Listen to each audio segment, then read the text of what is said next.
Andhra Pradesh assembly budget సమావేశాలు మరి కాసేపట్లో ప్రారంభం కాబోతున్నాయి. 10 గంటలకు రాష్ట్ర గవర్నర్ అబ్దుల్ నజీర్ 2 సభలను ఉద్దేశించి ప్రసంగిస్తారు.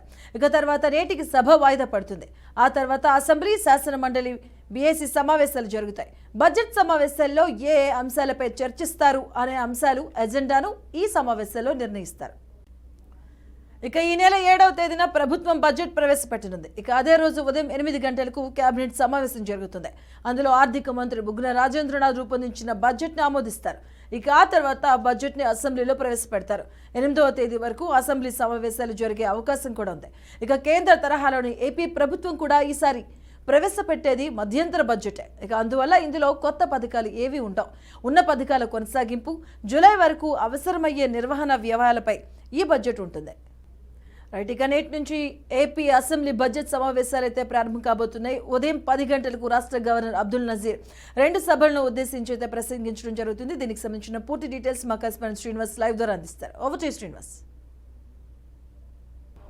మధు, ఆంధ్రప్రదేశ్ అసెంబ్లీ మరి కొద్దిసేపట్లో ప్రారంభం కానుంది. అయితే ఆ బడ్జెట్కు సంబంధించినటువంటి అంశాన్ని 3 రోజులుగా ఈ సభలో నిర్వహించనున్నారు. అయితే ఓటాన్ అకౌంట్ బడ్జెట్ని ప్రవేశపెట్టేందుకు ఆంధ్రప్రదేశ్ ప్రభుత్వం సమావేశం కానుంది. మరో పక్క నుంచి ప్రతిపక్ష పార్టీలు కూడా ఈ బడ్జెట్కి ఆమోదం తెలిపేందుకు సిద్ధమవుతున్న నేపథ్యం కనిపిస్తుంది. అయితే ప్రభుత్వం 2024-2025కు సంబంధించినటువంటి బడ్జెట్ని ఇప్పటికే ప్రవేశపెట్టడం జరిగింది. అయితే మధ్యంతర బడ్జెట్ ఏదైతే ఉంటుందో ఓటాన్ అకౌంట్ బడ్జెట్ని మరికొద్ది రేపు 8వ తారీఖున ఉదయం ప్రవేశపెట్టిన నేపథ్యంలో దానికి సంబంధించి సమావేశం అయితే కావనున్నారు. అయితే ఇది బడ్జెట్ సమావేశాలు 3 రోజులు అని చెప్పని ఇప్పటికే ప్రభుత్వం అఫీషియల్గా షెడ్యూల్ జారీ చేయడం జరిగింది. అయితే ఈ షెడ్యూల్ ప్రకారం 3 రోజులు ఈ బడ్జెట్ సమావేశాలకు సంబంధించి 2 రోజులు బడ్జెట్కి సంబంధించినటువంటి అంశాలని ఇటు అసెంబ్లీలో చర్చించనున్నారు. 3వ రోజున బడ్జెట్ ఏదైతే ఉందో ఓటాన్ అకౌంట్ బడ్జెట్ ఏదైతే ఉందో అది ప్రవేశపెట్టనున్నారు. అయితే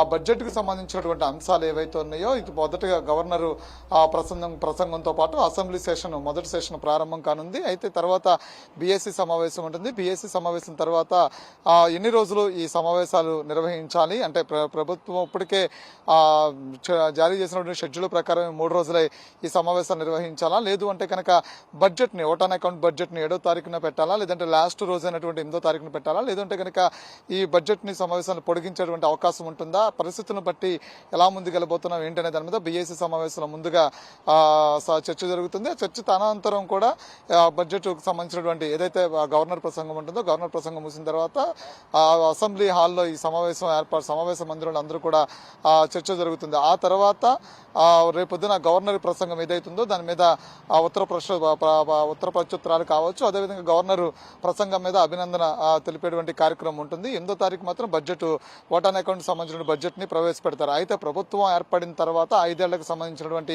ఇప్పటికి 12 సార్లు బడ్జెట్ ఇప్పటికి 12 అసెంబ్లీ సమావేశాలు నిర్వహించారు. అయితే ప్రతి సంవత్సరం కూడా బడ్జెట్ను కూడా కేటాయిస్తూ వచ్చారు. అయితే ఓటాన్ అకౌంట్ బడ్జెట్ అంటే 2024 ఎన్నికలు నోటిఫికేషన్ వెలువడుతున్నటువంటి నేపథ్యంలో 2024 మార్చి ఏప్రిల్ తర్వాత ఏప్రిల్ నుంచి కనుక ఎన్నికలు కనుక కంటిన్యూ అవుతాయి కనుక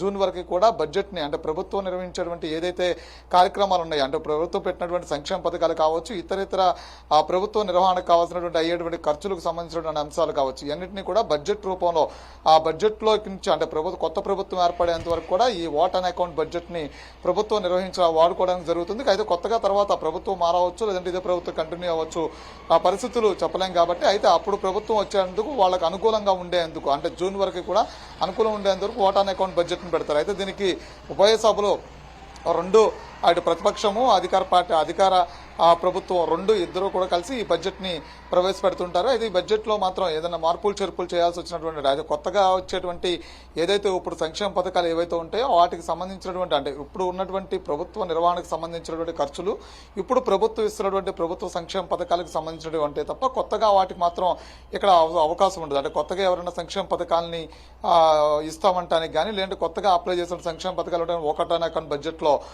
ప్రవేశపెట్టడానికి అవకాశం ఉండదు. కేవలం ప్రభుత్వ నిర్వహణకు అయ్యేటువంటి ఖర్చులు అదేవిధంగా సంక్షేమ పథకాలకు ఇస్తున్నటువంటి అంశాలు వీటిని మాత్రం ఈ బడ్జెట్లో ప్రవేశపెట్టేటువంటి అవకాశం ఉంటుంది. Madhu. Right, thank you Srinivas.